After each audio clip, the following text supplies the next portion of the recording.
Praise the Lord. കർത്താവിൻ്റെ നല്ല തിരുനാമം വാഴ്ത്തപ്പെടുമാറാകട്ടെ. നിങ്ങളുമായിട്ടൊരു ചെറിയ ചിന്ത പങ്കിടുവാനായിട്ട് ആഗ്രഹിക്കുന്നു.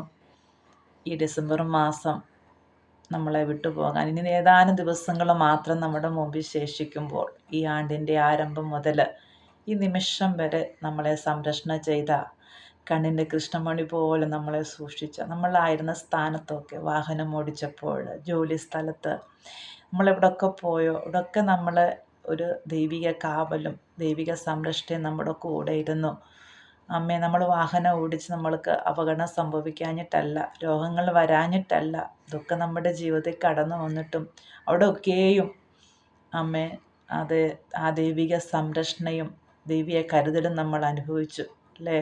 കർത്താവിൻ്റെ സ്നേഹം ഓരോ ദിവസവും കർത്താവ് നമ്മളെ എത്ര അതിശയകരമായിട്ട് അത്ഭുതകരമായിട്ട് നടത്തുന്നു.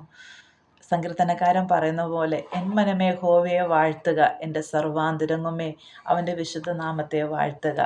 എൻ മനമേ യഹോവയെ വാഴ്ത്തുക, അവൻ്റെ ഉപകാരങ്ങളൊന്നും മറക്കരുത്. കർത്താവ് നമ്മുടെ ജീവിതത്തിൽ ചെയ്ത ഉപകാരങ്ങൾ ഓർത്താൽ, നന്മകൾ ഓർത്താൽ എത്ര സ്തുതിച്ചാലും മതി വരത്തില്ല. ദൈവത്തിന് സ്തോത്രം.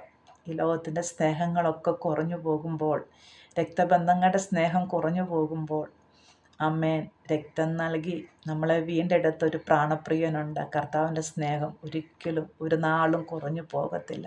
നമുക്ക് വിശ്വസിക്കാവുന്ന, എന്തും തുറന്നു പറയാവുന്ന ഒരു നല്ല സ്നേഹിതനാണ് നമ്മുടെ കർത്താവ്.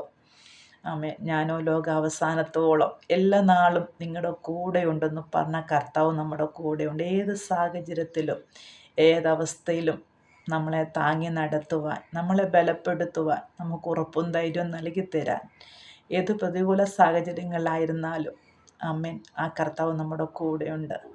ഞാൻ നിന്നെ സഹായിക്കാം അമ്മേ, ഞാൻ നിന്നെ ഉള്ളം കരത്തിൽ വരച്ചിരിക്കുന്നു പറഞ്ഞ കർത്താവ് നമ്മളെ ഉള്ളം കരത്തിൽ. പലപ്പോഴും നമ്മൾ ആ കർത്താവിൻ്റെ സ്നേഹത്തെക്കുറിച്ച്, ആ ദൈവിക സംരക്ഷണയെക്കുറിച്ച് നമ്മൾ ചില പ്രതികൂല സാഹചര്യങ്ങളിൽ കൂടെ കടന്നു പോകുമ്പോഴായിരിക്കും ആ കർത്താവിൻ്റെ നമ്മളുള്ള സ്നേഹത്തെക്കുറിച്ച് നമ്മൾ മനസ്സിലാക്കുന്നത്. ചിലപ്പോൾ നമുക്ക് മനസ്സിലാക്കാൻ സാധിക്കത്തില്ല. എന്നാൽ ചില പ്രയാസങ്ങളൊക്കെ നമ്മുടെ ജീവിതത്തിൽ നേരിടുമ്പോഴാണ് അപ്പൻ്റെ ആ കരുതൽ, അപ്പൻ്റെ ആ സ്നേഹം നമുക്ക് മനസ്സിലാക്കാനായിട്ട് സാധിക്കുന്നത്.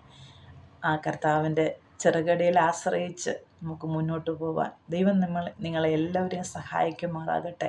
ദൈവം നിങ്ങളെല്ലാവരെയും അനുഗ്രഹിക്കട്ടെ. ആമേൻ.